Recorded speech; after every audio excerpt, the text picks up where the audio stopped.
Well,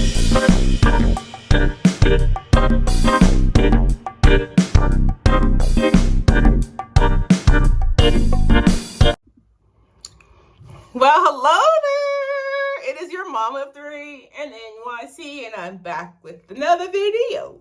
Yay. Welcome. If this is your first time on my channel, it's awesome to have you. My name is Taneza. I am the mom of three sweet children living in the heart of New York City. I would love it if you join my YouTube family. I call you guys my tribe. All you have to do is hit that button down below, the one that says subscribe. All right, all my A1 Day ones, appreciate your support as always. This video is a review of Married at First Sight UK edition, season 7, episode 6. Let's just jump into it. Your girl got a lot of notes. All right. We open up with Jess and PJ. Before we get started, I feel bad for PJ, you guys. I feel really bad for him. I really do. His job is just making it so difficult. That was just a soapbox moment. My heart, I just feel he's trying so hard, you guys. And all he wants to do with his job is to support his son. And he's just being judged so harshly, I think. Anywho, they have a honeymoon in the Maldives. It is paradise. What they have of them, they're in a pool, which is right outside like their cabana or their hut, which is on the water. And they're eating fruit from a floating tray, which looks amazing. Jenna and Zoe. Why do they have a honeymoon in Iceland? Who wants a cold honeymoon? Iceland? For me, when I think of honeymoon, I think of sun, I think of tropics, I think of fabulousness, like Dubai. Like, I think of amazingness, not Iceland. Wah. The honeymoon, quote, started off with a bang, Jenna said. At breakfast, they discuss Jenna's veganism. And Zoe wants to make it very clear that she loves meat, she loves bacon, she's never going to become vegan. And they go back and forth a little bit. It's their first little tip. It's like, oh, it's what all vegans say before they commit. Zoe says she does not want to stop eating meat. And Jenna said that when she eats meat, a victim is involved. Jenna, stop. Unless you made that a requirement for your match, you cannot expect your partner that you just married at first sight to give up meat.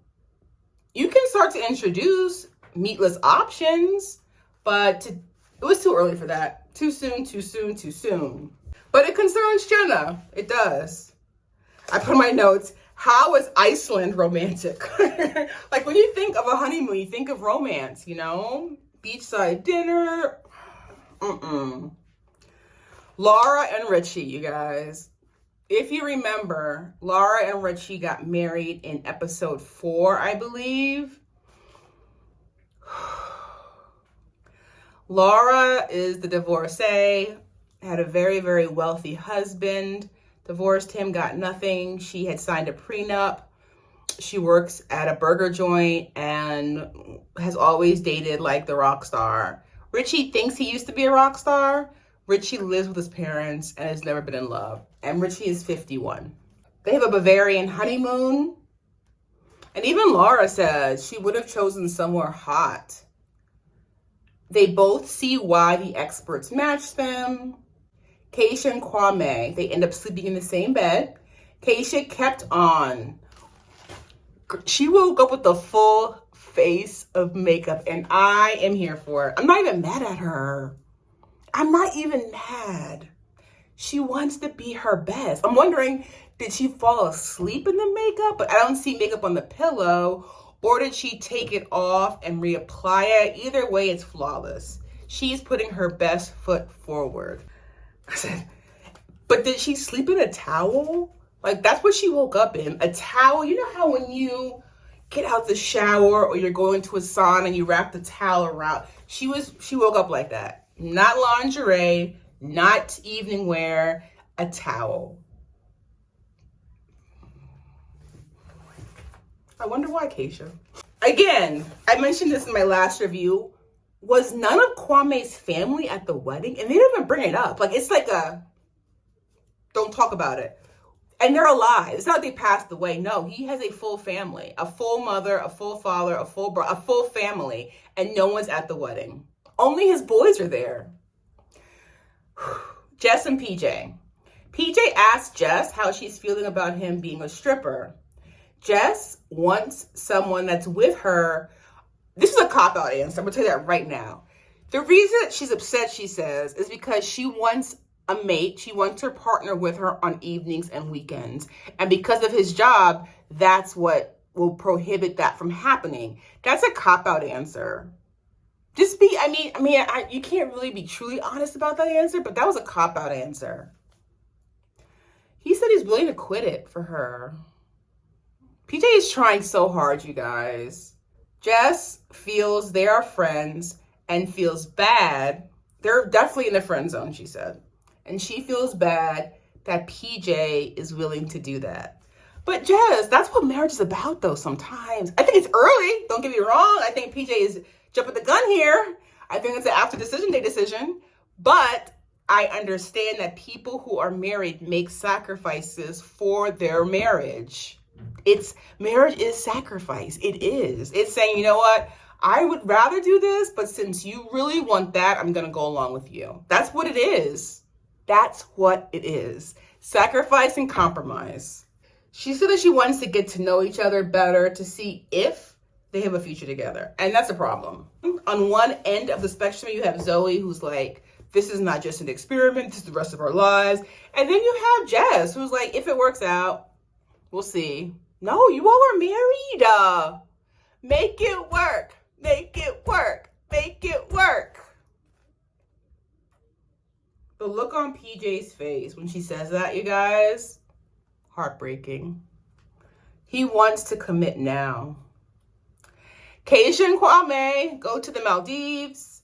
It was cute when they entered their hotel suite. It was cute. When Keisha and Kwame entered their hotel suite, they're like jumping on the bed. Super cute. They have a flashback to the honeymoon night. In this flashback to the honeymoon night, sitting on the couch in front of the fire,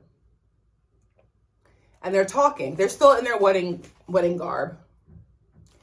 Keisha, I mentioned before, she drank at the reception. And she was definitely tipsy, obviously tipsy. And she tells Kwame, I'm looking forward to spending the night with you. Keisha is here for all of it. And she made it clear.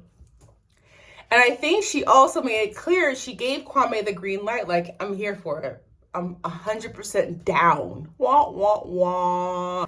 I do not think Kwame is attracted to Keisha. And that's sad. There literally is no touching. There is no rubbing her shoulder, holding her hand. There's none of that. He is not feeling her. And she's open. The more she knows him, the more she likes him. I think initially the height wasn't her ideal, but I think he's a handsome man. He is very well dressed. He's got a very gregarious personality, and he's magnetic, right? And the more she talks to him and learns about him, the more she likes him. And honestly, tribe, this really made me realize that in most of these couples, one partner A likes partner B way more than partner B likes partner A. It feels like there's this imbalance. Like, what couple is matched where they both really like each other? It feels like one is trying super hard to win over the other.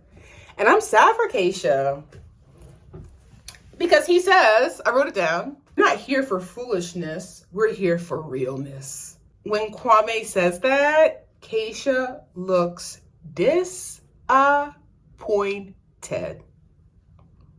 Because come close. We're having an adult conversation here. Come a bit closer. You don't have to go all the way, but you can have some kind of affection. Granted, you guys just met a few hours ago, so I completely understand, completely get that you're not going to go all the way, but you could at least like hug me, kiss my neck, show me that you think I'm attractive. He is not, I'm not saying it's good or it's bad. I'm just saying, based on what Taneza saw on that screen, Kwame is not attracted to Keisha at all. At all. According to Kwame, intimacy can cloud your judgment. What did I put? Not a good sign.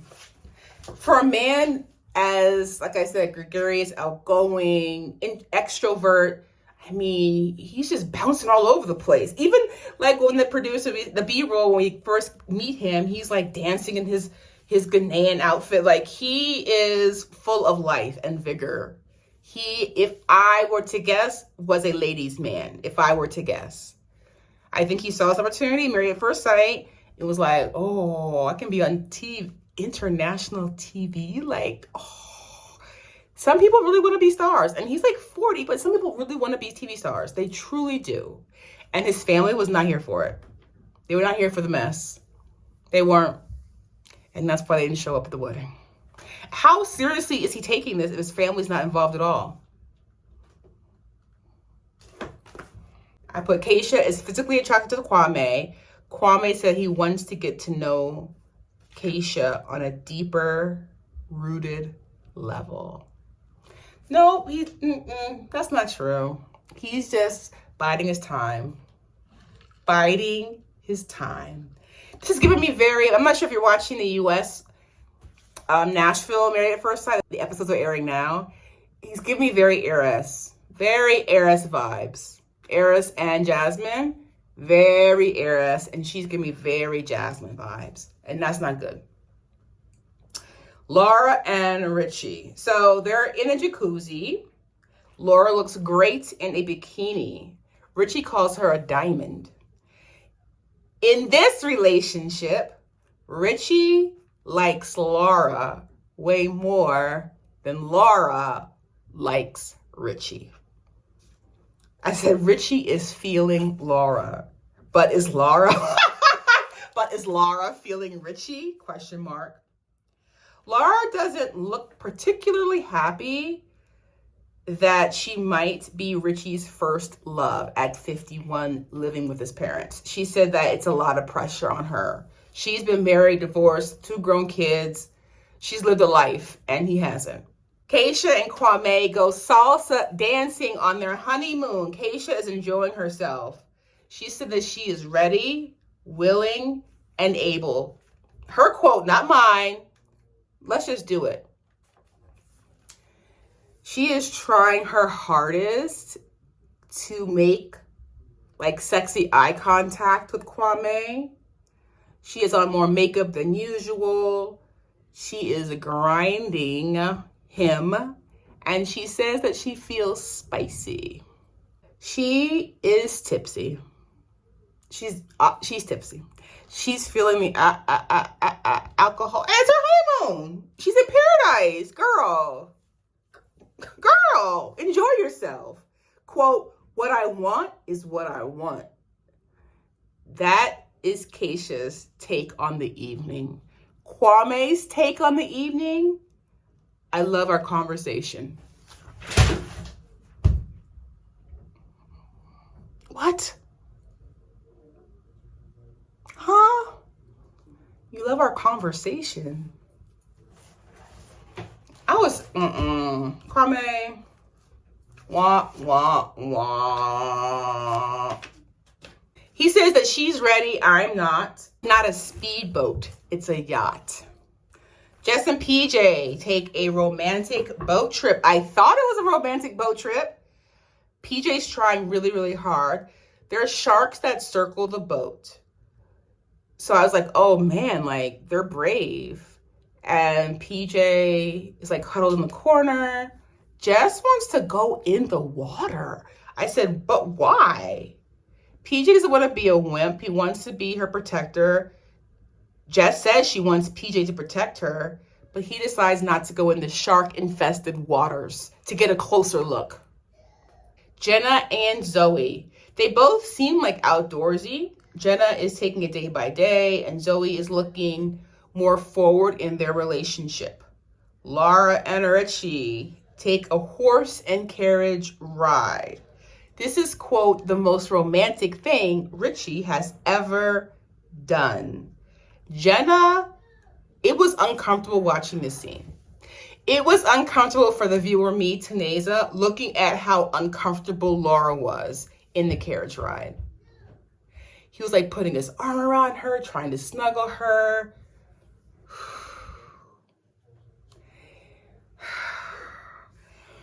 Laura kept mentioning how she wanted someone with a full head of hair. He used to be a rock musician, full head of hair. But that's all that is really speaking to what she wants, because, well, Laura is not here for it so far.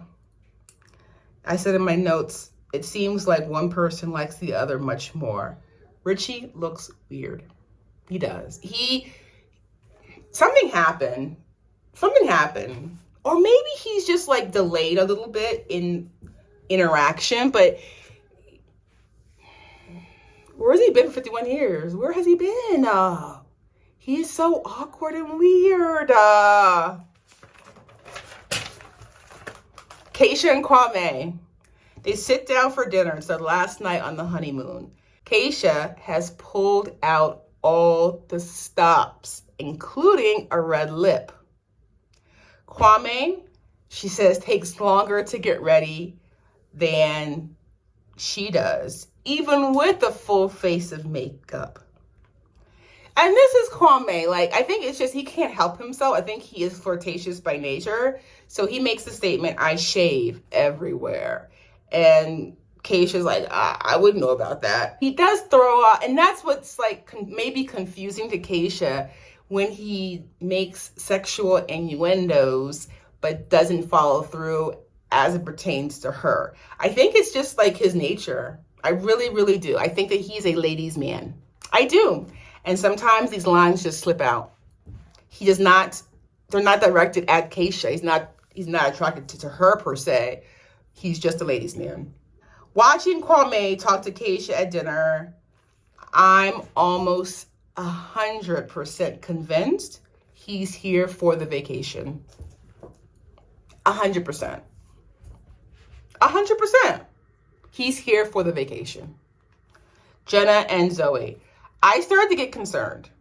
I said in my notes, are they drinking in every scene? Every scene, they got a glass.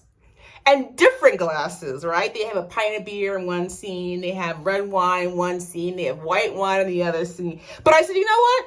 It is cold. Iceland, I've never been, but I bet it's cold. So maybe that's part of the reason why they are always drinking. They are concerned about having to change their lifestyles for the marriage. Zoe thinks Jenna wants her to change into this vegan thing. Jess and PJ. Jess wanted an instant spark. She is worried that they're not progressing, and she feels the friend vibe. Jess needs to realize that she's part of this relationship, and PJ is doing the work right now. In order for all the things that she wants, she's got to put forth some effort. And honest, I'll stand by it. 2 reviews ago, I said that everything was all good with Jess. She thought he was handsome, fit. He brought her mother flowers. The minute he said, I am a stripper, it was a wrap. It was. That one thing changed everything for her. And she needs to realize it and be honest. I put Jenna and Zoe drinking again. Zoe wants Jenna to think about the long term. She's committed to it. Jenna wants just to focus on the things they have in common, enjoy day to day. They've had an amazing time on their honeymoon. Focus on that. Jess and PJ have a special meal, a final night of their honeymoon. PJ considers Jess a 10 out of 10. PJ wants to go deep and talk about past relationships. Maybe this is part of it. Jess needs therapy. Jess needs professional help to deal with her past trauma because she's sitting there on her honeymoon crying about the fact that her ex cheated on her. Yeah. And I mean, it's traumatic. I'm sure it hurt. I am positive it hurt deeply after years with someone for that to happen, but she needs to work through it. She needs to work through it. How her ex cheated on her with a family member brought her to tears. I put therapy, question mark. PJ likes Jess more each day, but worries that he's gonna get hurt. Jess says she's ready to fall in love, and that's why she is so disappointed. PJ verbalizes that he fancies her. Jess is drinking, I said, all over the place. Woo! Laura and Richie. Laura is worried. Is Richie loving me or the idea of me? Richie says he's lived 99% of his life on his own. Richie, not on your own, with mom and dad. It's okay. You live with mom and dad. It's okay. He loves that Laura can take the reins, planning, etc. That was not a compliment. I definitely know he meant it as that, but Laura sees it as mothering him, taking care of him. But that takes a toll on her and it's draining.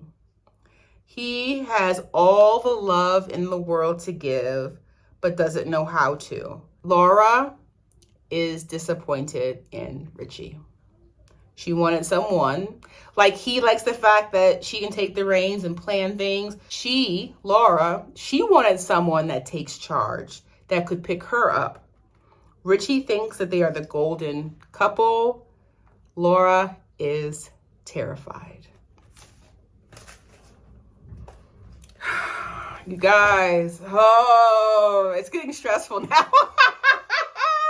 These couples are stressing me out. They're stressing me out. Let's just go through them. PJ and Jess. I'm not sure if Jess can get over it. I don't know. She wants to be taken care of. A man that's respectable. I don't know if she needs therapy. She definitely needs therapy. I don't think PJ wanting to be with her so badly will be enough. I don't. I feel good about Zoe and Jenna. I do. I like them together. I think that they are a good match. I just want Jenna to take it seriously. Richie is awkward, and I feel bad for Laura. I do. He's weird. But again, this is what she signed up for. I think they could work. I think there needs to be some time and get to know each other. Hopefully that will make things better. But yeah, that's Laura and Richie. That's Jess and PJ, Jenna and Zoe. Keisha and Kwame. No.